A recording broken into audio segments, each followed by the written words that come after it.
Now it's time for the last word with Lawrence O'Donnell while I go talk to people who are supposed to have this company making money. Rachel, it was really a great interview with Bob Woodward, and we discovered things, you talked about things that no one else has been talking about in this book. There's so many things to go through, but I want to get your reaction. What do you think were the highlights? What were some of the surprises in your conversation? Well, it's interesting. On that issue of the National Security Advisor, H.R. McMaster, and the National Security Council apparently concluding that the president had obtained Russian propaganda. Yes. And was distributing it from the White House via his Twitter account. That, as of last summer, them determining that, that really is hanging out there with us having no idea where that went. We've got Woodward's bulletproof reporting that McMaster discovered that. He verified it. It wasn't something that just looked like Russian propaganda. The National Security Council determined that it was. If we had a functioning Congress, that is the sort of thing that you would expect there to be congressional investigations about. Also, there does seem to be, as I was talking with Mr. Woodward about just a moment ago, there does seem to be real sensitivity within the White House to the questions raised about Jared Kushner's finances and business dealings, with all sorts of people close to the president raising the prospect that that might have been the real reason behind lots of his behavior, everything from firing to James Comey to picking fights with Jeff Sessions. A lot of people in the White House attributed freakouts from the president and outbursts by the president as efforts to try to distract specifically from concerns about Jared's finances. So there's all sorts of little threads like that. And I know there's a lot of good personality stuff and people calling each other crazy and all those things, but there's a lot of investigative threads here, too, to pull. And I think this book is actually going to be the start of a lot of that reporting. And what I'm intrigued by, and hasn't gotten a lot of concentration until your conversation with Bob Woodward tonight, is the way the governing actually works in this White House. Mm-hmm. And in that sense, that part, those parts of the book you can compare them to previous Woodward books inside previous presidencies. And he made a reference to the book he wrote about, the first book he wrote about the Clinton administration and NAFTA and the way NAFTA worked its way through the legislative process. And you can see in that story that he told in that book, which was titled The Agenda, everything is an extremely careful process. And every decision being made about NAFTA in its implementation and what the government would have to do to implement it is done with extreme care, both inside the Clinton White House and in the Congress when they're doing it. Mm-hmm. And then you cut to the 21st century version of this in the Trump White House, where we heard Bob Woodward tonight describing to you how he just wants to throw it all away, and people are surrounding him, telling him all of the things that NAFTA has done that he does not know about. He clearly does not know about, and the new information has no effect. Yes, that last point, that's the key part of it, because there is a difference between a president having suspect ideas. At one point, Woodward uses the phrase dangerous ideas to talk about how even Trump's top advisors think about the way that he thinks about the world. But it's another thing to be unwilling or unable to engage with the implications of what you're about to do because you're so caught up in the idea of the excitement that you're about to do something big. If you actually can't weigh the consequences of that because you're incapable of seeing that far down the road or incapable of absorbing that complexity, I mean, that's, the reason that we don't let dogs drive cars. You know what I mean? It doesn't mean that dogs are bad. It just means, just because you can reach the pedal doesn't mean you should be able to propel this hunk of iron. So it's disturbing. I think it's insightful in terms of the president's psychology, but I think it also shows us why he called the book Fear. There's reason to worry. And Rachel, that's, I think, the missed possible subtitle of this book. I think in the paperback version, let me get it in the frame. The paperback version is going to be Fear, Why We Don't Let Dogs Drive Cars by Bob Woodward. That should be the paperback title of this book. I'm going to go home tonight and my dog is not going to get up and say hello to me. He's going to turn his back to me. I'm in trouble with the dog community, I can tell you. The dog will get over it, Rachel. Thank you, Rachel. Thank you, Lawrence. Well, we have so much to discuss with our panel tonight on Rachel's interview with Bob Woodward in this last hour, and this new book, Fear, which has rocked the White House by revealing an uninformed and unfit President Trump in more detail than any previous reporting. This book is on sale today, and Americans will now be able to read this, judge it for themselves. Politico is reporting that the president is absolutely livid at the former members of his administration, especially Gary Cohn and Rob Porter, who he believes leaked to Bob Woodward. They are both obvious direct sources of the book. Both men appear frequently in the book, including in a section that describes Cohn stealing a letter from the president's desk before he could sign it to terminate the United States trade deal with South Korea.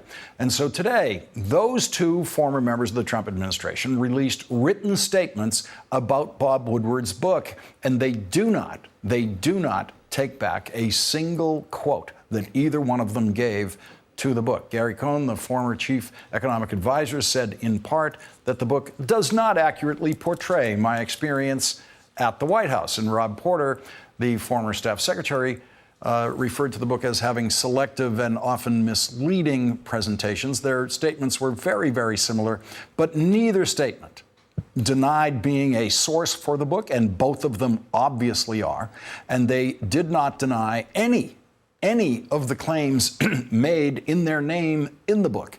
And so neither statement actually in any way contradicts anything in Bob Woodward's reporting in this book. But the president again tried to claim today that these new statements actually have meaning and that the book is not a reliable account of his presidency. Do you believe Rob Porter and Gary Cohn's denials today? Well, you shouldn't be talking about that right now because it doesn't matter, but I really appreciate their statement. Their statement was excellent, and they both sent out beautiful, which shows that the book is just a piece of fiction. And the president has tweeted that the Woodward book is a scam and Bob Woodward is a liar. But there is an obvious contradiction in the president's statements on Bob Woodward's book. Politico puts the contradiction this way: it's difficult to rationally argue that the book could be both fiction dreamed up by Woodward and a betrayal by former top stewards of the administration who shared with the famed journalist alarming details of how the White House functions. Joining our discussion now, leading us off tonight, Tim O'Brien. He is the executive editor of Bloomberg View. He's the author of Trump Nation, The Art of Being the Donald, and an MSNBC contributor.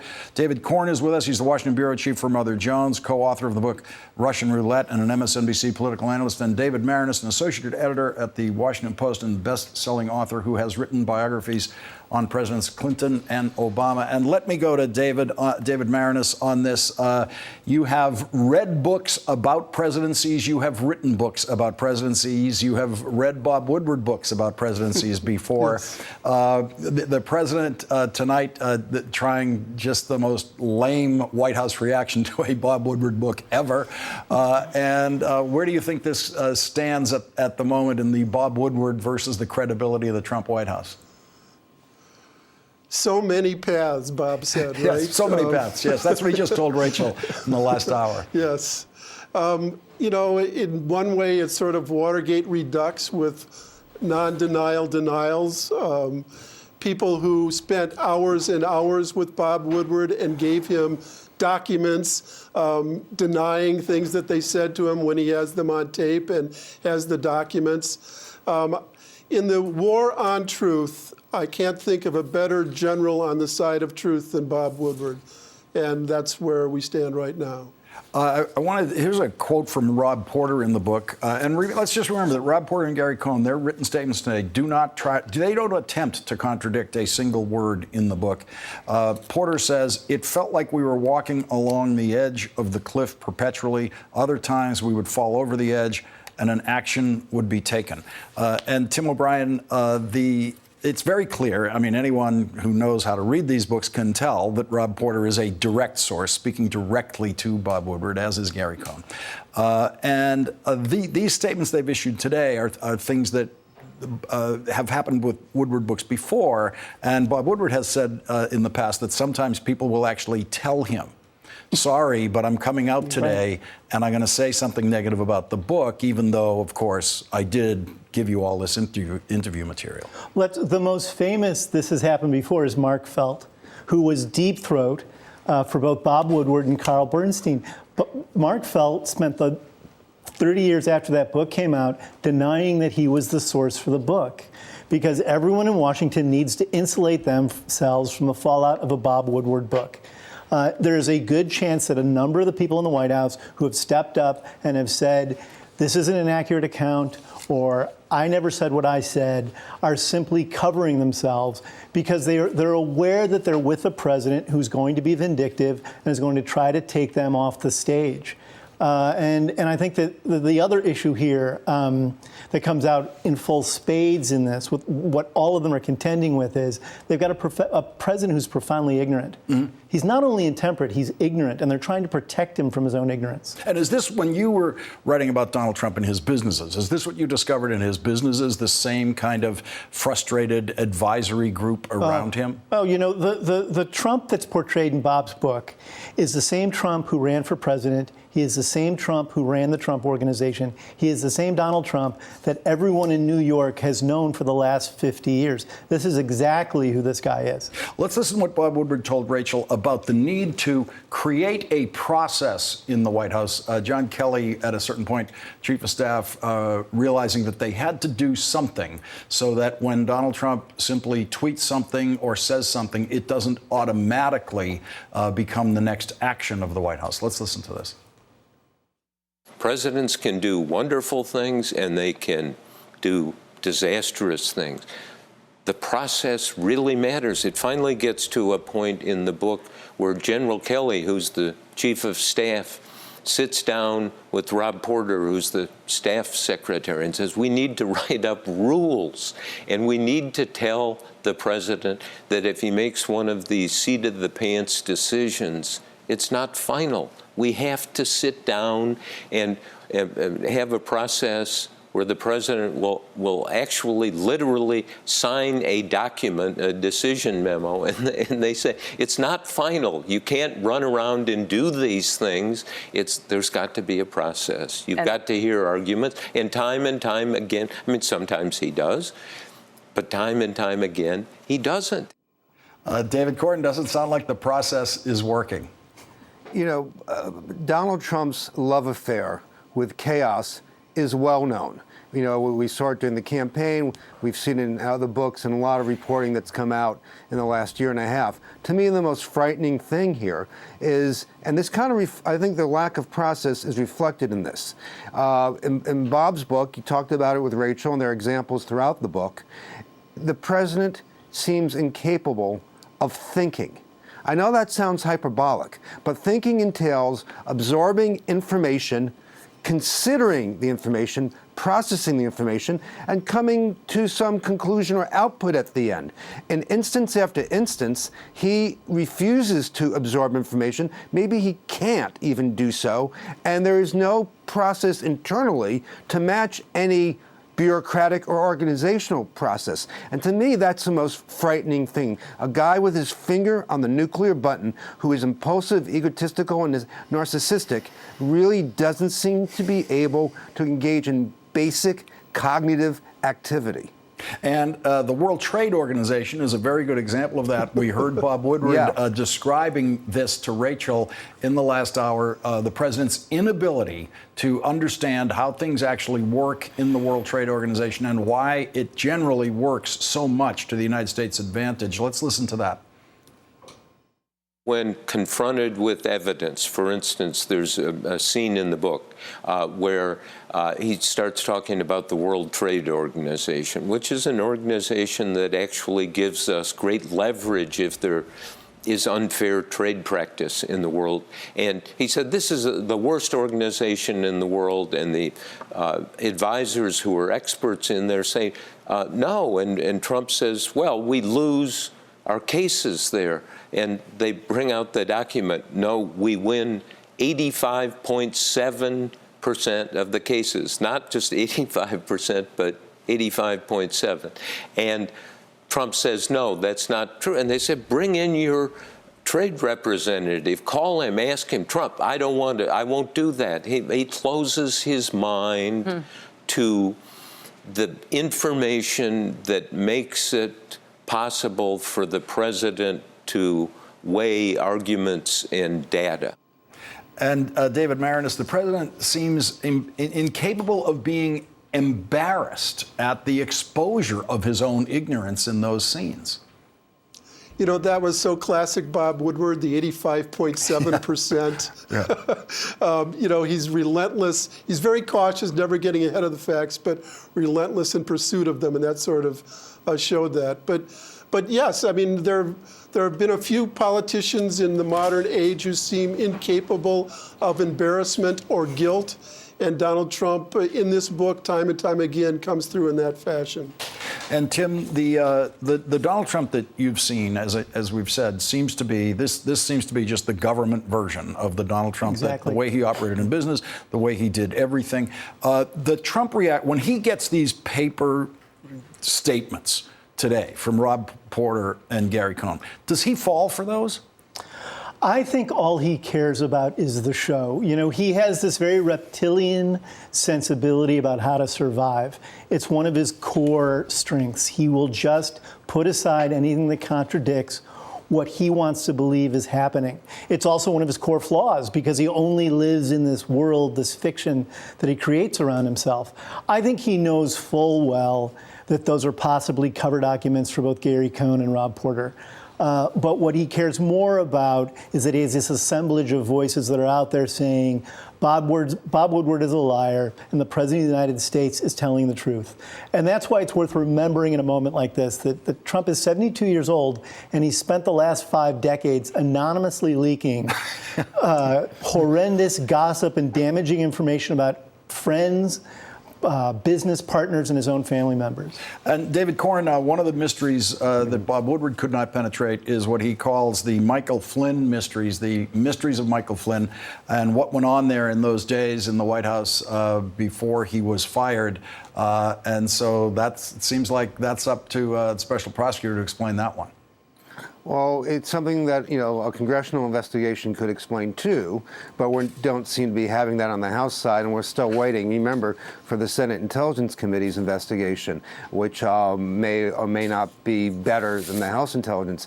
There still are dozens of questions, particularly in the Trump-Russia scandal, that Bob's book doesn't address, doesn't get to, and that the public deserves answers to, and Trump, of course, is trying to distract mightily from that. David Maraniss, quickly before we go, future historians, when they come to Bob Woodward's book and they come to what we now know about this presidency, what would be the historian's take on Bob Woodward's book, reading it 50 years from now?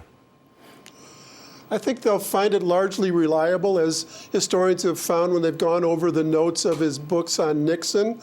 John Farrell, who wrote a great biography of Nixon, went through all of the notes of Woodward had down at the University of Texas and found that it accurately portrayed what he was finding. I think that the largest point the best point I've seen lately is by David Ignatius, my colleague at the Post, who described the fear of Donald Trump in a different way. It wasn't that he ruled by fear or that we should be feared, but that Donald Trump was afraid, and that made him small. And everything he does is a fear of showing vulnerability and humanity. David Maraniss, David Corn, Tim O'Brien, thank you for starting off our discussion tonight. Really appreciate it. And when we come back, what we know about the president's legal defense, what Bob Woodward's book reveals about that. And later, Donald Trump had to do something today that's very difficult for him. He had to speak about 9/11 without lying.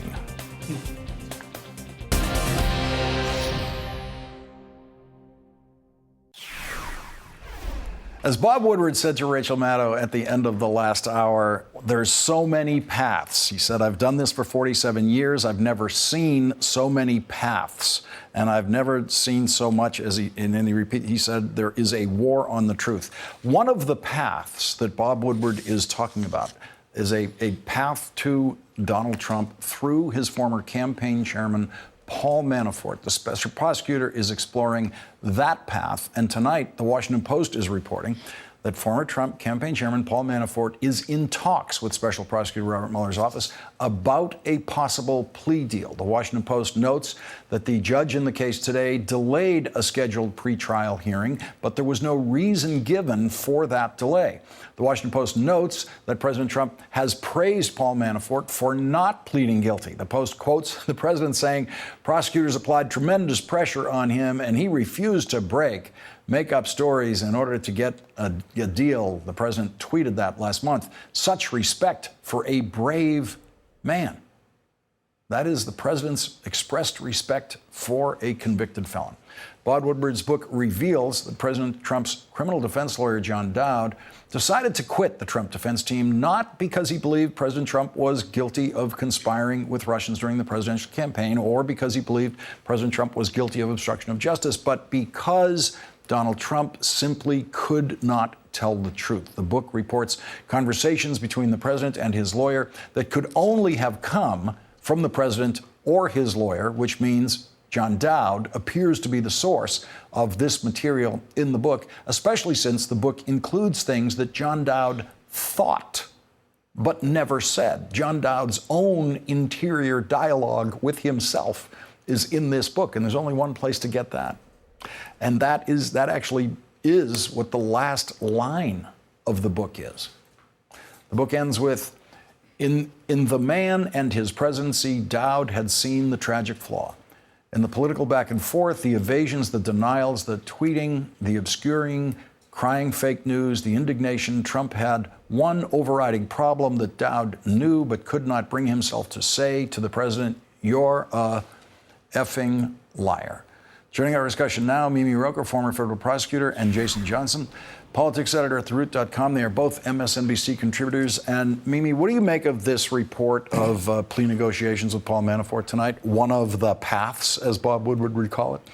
Well, that would be significant no matter what kind of plea it turns out to be. But it is worth noting that there are two different kinds of pleas that Manafort could take. One would be a plea where in exchange for the plea, he gets some kind of benefit to his sentence. You automatically get credit just for accepting responsibility, and that can help you in your sentence.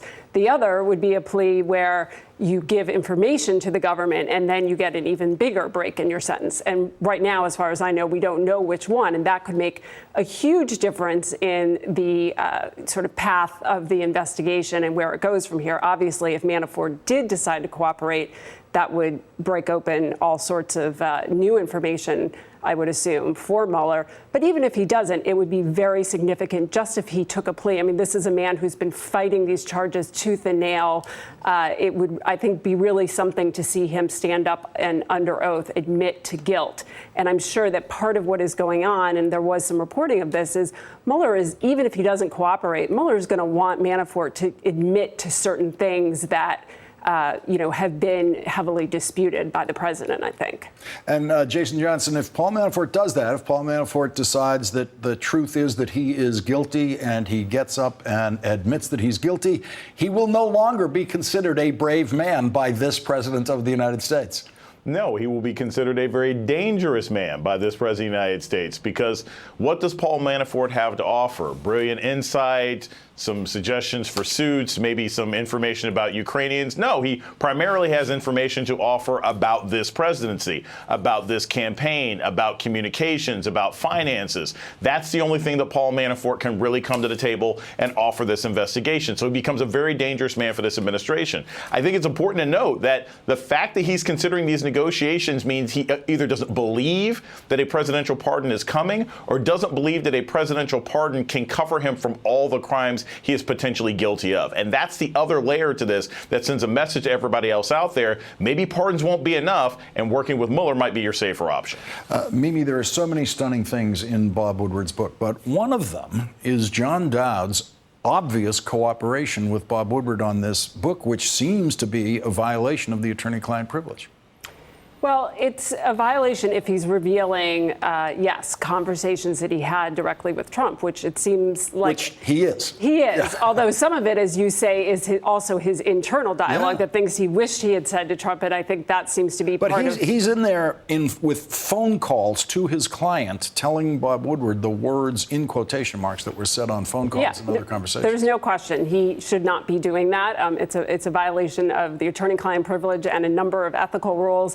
I don't know if he just doesn't care, or it seems like what Dowd wants to do is sort of get his story out there about why it is, that he left the team. It wasn't because, as you said, he thinks he's guilty of collusion, but because he thinks Trump can't tell the truth. And I think the important thing about that statement, which plays such a big part in Woodward's book, is that, Dowd knows that Trump could go in there and lie about the weather. He could lie about things that don't matter, and that's not going to get Trump prosecuted for perjury. Because it's not a material Exactly. fact. It needs to be material. And so Dowd, by saying you're going to end up in an orange jumpsuit or some version of that, he's really saying that he thinks Trump's going to lie about things that would have a real impact on the investigation.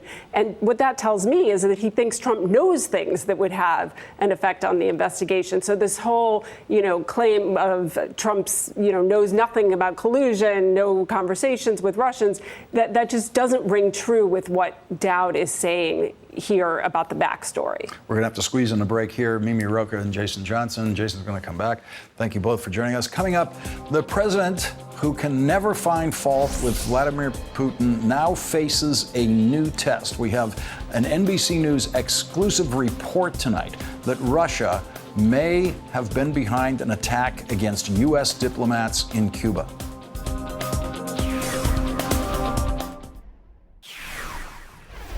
Here's more of Bob Woodward's interview with Rachel Maddow tonight, where Bob Woodward quotes Defense Secretary Mattis telling the president, "We're trying to prevent World War III." Trump is concerned about all the expense of deploying troops in South Korea or in Europe, and Secretary of Defense Mattis is saying to him, this is the best bargain we have. These troops are here to protect us, not South Koreans or Europeans. And then Trump persists. And finally, Mattis said, I think one of the most bracing lines in the book is he says, we're doing this to prevent World War III. Bob Woodward's new book is, among other things, a warning about how President Trump, as Woodward puts it, jeopardizes real national security. And tonight, the Trump doctrine of never offending Vladimir Putin faces a new test. Today, NBC News reported exclusively that American intelligence agencies now consider Russia to be the main suspect in a series of mysterious attacks on our diplomatic missions in Cuba and in China that have led to brain injuries among U.S. personnel working there. Though they currently do not have enough evidence to formally accuse Russia, their suspicions are reportedly backed up by intercepted communications collected as part of an ongoing investigation. And joining our discussion now is Ned Price, former senior director and spokesperson for the National Security Council in the Obama administration. He's also a former CIA analyst and is an MSNBC national security contributor. And David Korn is back with us. And Ned, I want to get two things. Your reaction to Bob Woodward's description of the national security tensions within this administration, and they're trying to prevent World War III, and Donald Trump doesn't seem to understand it. And then also this NBC News report about what we're discovering about the possibility that the Russians were behind what's happened to the diplomatic personnel in Cuba. Well, Lawrence, the tensions that we see in this administration, to my mind at least, are unlike any tensions we've seen in previous administrations. In previous administrations, you have natural and sometimes logical cleavages between different factions and administrations, the State Department versus the Defense Department, the intelligence community versus another element. In this case, you have President Trump versus the world. You have President Trump versus his entire national security establishment in some cases. We learned this both from from the Woodward book. And of course, we saw a very vivid depiction of this in the anonymous op-ed that the New York Times wrote. It is one man standing in many cases against the people who are most knowledgeable and experienced about our national security. And unfortunately, that one man is Donald Trump. When it comes to what we learned today from NBC News about current suspicions of Russian involvement in these attacks in Cuba, what has struck me is the administration's silence on this. We have heard absolutely nothing from the administration about culpability for these attacks. And we have every reason to believe that if the Cuban government were in any way responsible for these, the Trump administration would go out of its way to point the finger at Havana. The Trump administration, of course, has done everything it can to try and roll back some of the rapprochement that the Obama administration pursued with Cuba. And Russia, of course, being responsible for this would make perfect sense. It would make perfect sense that the administration, once again, is trying to protect its ally in Moscow, Vladimir Putin, its ally in Moscow that has an intelligence presence in Cuba, that has this technology, that has agents, and that has reason to do this. The Russians, of course, have reason to divide us from the Cubans, our neighbor in the Western Hemisphere. And it's my strong suspicion that the Trump administration knows a lot more than what they've told the American people. And David Corn, the scenes of frustration in Bob Woodward's book about national security issues are some of the most extreme. And there is a confirmation in this book about one word that was in dispute many months ago when Stephanie Ruhle here at MSNBC was the first to report that Rex Tillerson called the president a moron at the end of a meeting in the Pentagon about national security issues. That meeting is described in great detail in Bob Woodward's book. And the way Stephanie originally reported the quote, Tillerson ended the meeting by calling Donald Trump an effing moron. Bob Woodward confirms it was effing moron, not just moron. And Rex Tillerson said it in a way deliberately so that everyone in the room could hear him. And this was after the president was saying things like, why don't we just pull all of our troops out of South Korea, and rambled around the map of the world of where U.S. defense assets were in a way that frightened everyone in that room. I think this scene is the most chilling scene in the entire book. It takes place in the tank, the sort of highly secure conference room in the Pentagon. And basically, this was kind of a bit of an intervention, you can call it. Mattis and Tillerson and other bigwigs wanted to get Trump out of the White House, sit him down in front of that map and say, here we have troops, here we have trade deals, here we have listening posts, here we have an interest in this country and that country, and basically show Trump that we're interconnected with allies around the world. And we have to keep that in mind. And if you start a trade war with an ally, it might have a national security implication. And Trump is just highly resistant to this. He keeps saying, these guys aren't allies. They don't care about us. Well, I want nothing to do with them. Are they going to back me when I rip up the Iran deal? If not, they're not allies. They're not friends of mine. And they keep trying in many different directions to show him that America has a place in a global structure that's to the advantage of America. And all he can do is stick to this basic idea that America and him are getting screwed by everybody else in the world, and it's time to shove it to everybody. And that's when he walks out, and that's when, Tillerson says, the man's an effing moron.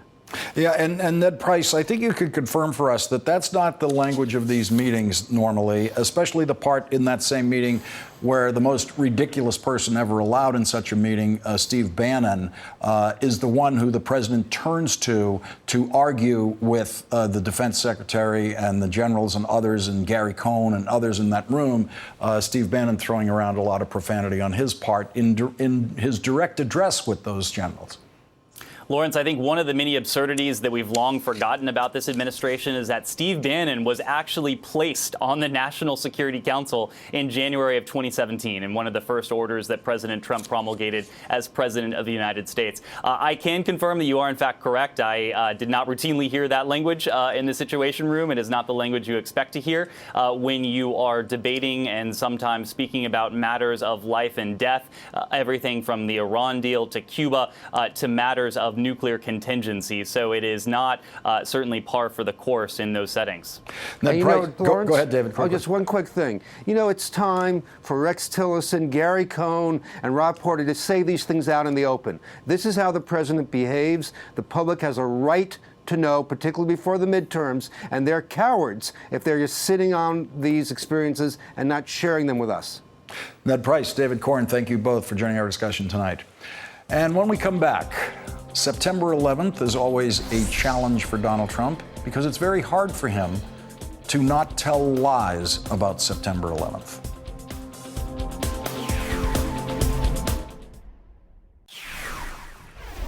Today, on the 17th anniversary of the 9/11 terrorist attacks, the president did something that is very difficult for him. He talked about 9/11 without lying. The president read a speech in teleprompters that was written for him by White House speechwriters, and so it did not include any of the president's lies about 9/11. In the past, the president has lied about what he saw on 9/11. He said he saw thousands of people in New Jersey celebrating the attack on the World Trade Center on the day that it happened. That was a lie. He didn't see any people doing that, none. The president lied about what he did after 9/11. He lied about having contributed to charitable funds for the victims of 9/11. That was a lie. He had not contributed anything until he became a presidential candidate. And Donald Trump's worst lie about 9/11 is the lie that got the least attention. Most of the news media completely ignored Donald Trump's worst lie about 9/11. It is the lie that he told about what he personally lost on 9/11. How did he keep us safe when the World Trade Center came down? I lost hundreds of friends. As soon as Donald Trump said that in the campaign debate in South Carolina, that he lost hundreds of friends on 9/11, I said that he was lying.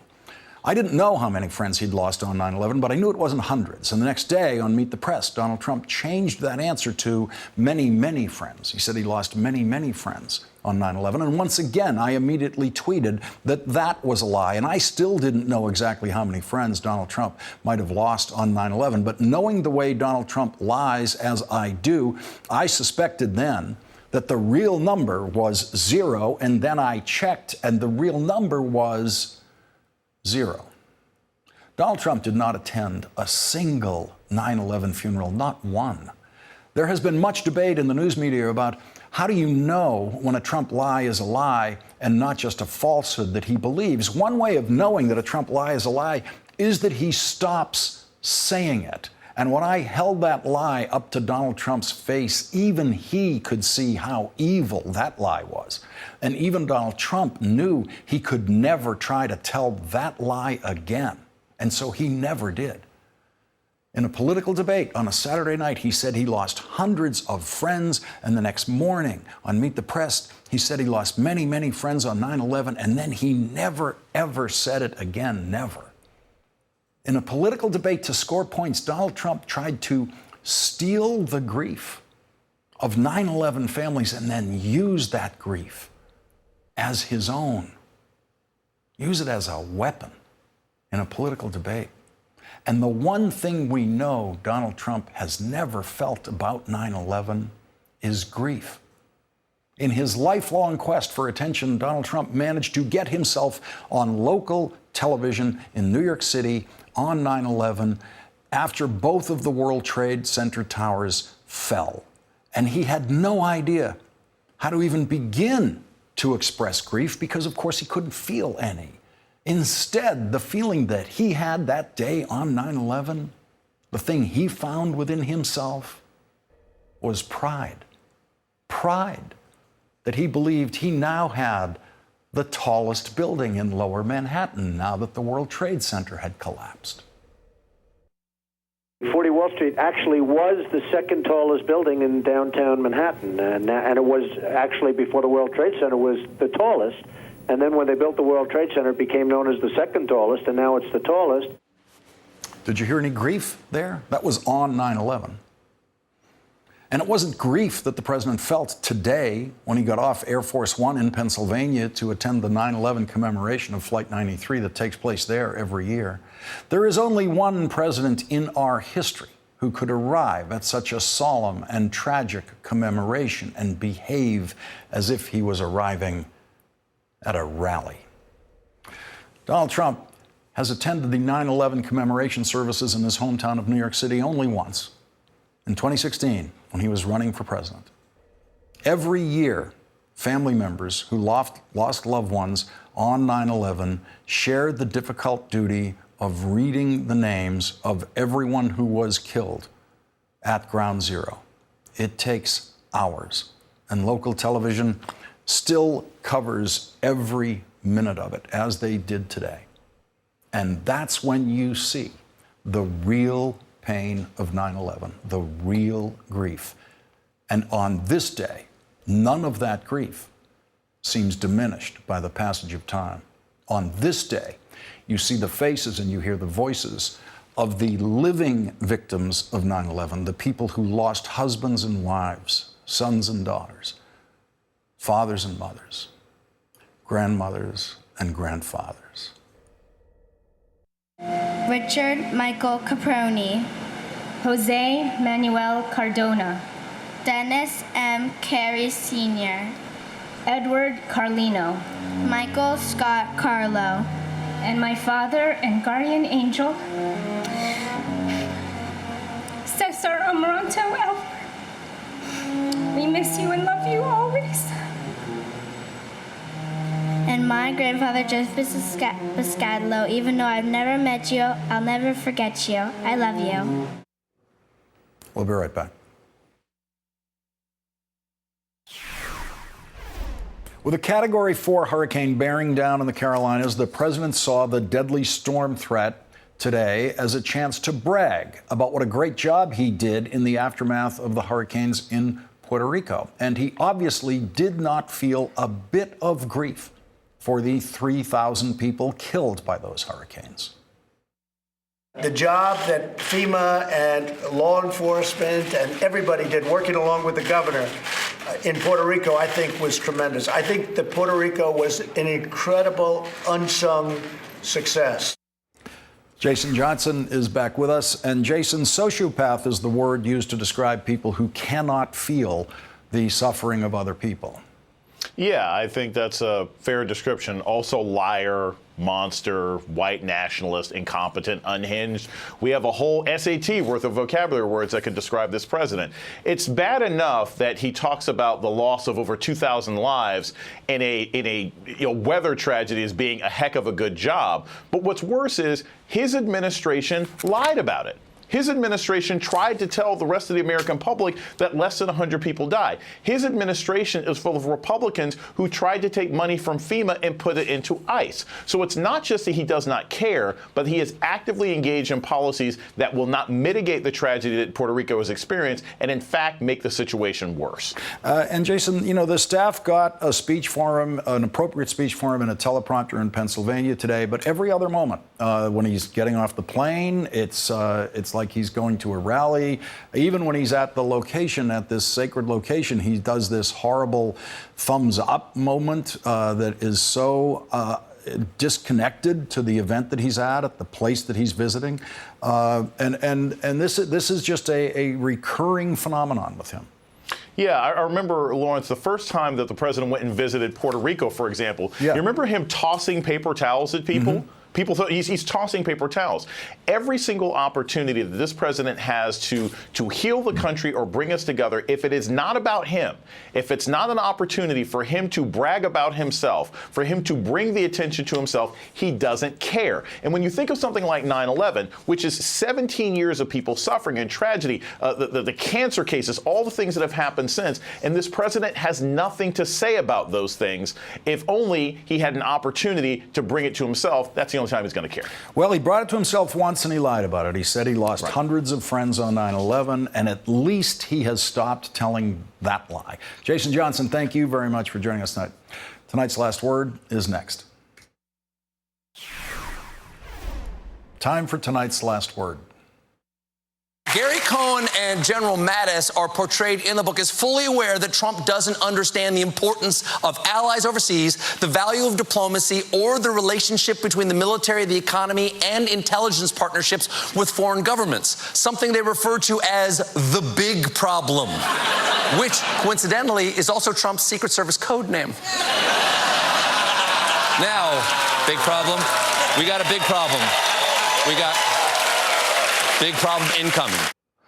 Stephen Colbert gets tonight's last word. Hey, it's Chris Hayes from MSNBC. You know, every day I come to the office and we make a television show. And every day I think to myself, there's so much more I want to talk about. And so this is our podcast. It's called Why Is This Happening? And the whole idea behind it is to get to the root of the things that we see play out every day. They're driven by big ideas. Each week, I sit down with a person uniquely suited to explain why this is happening. New episodes of Why Is This Happening? Every Tuesday. Listen for free wherever you get your podcasts.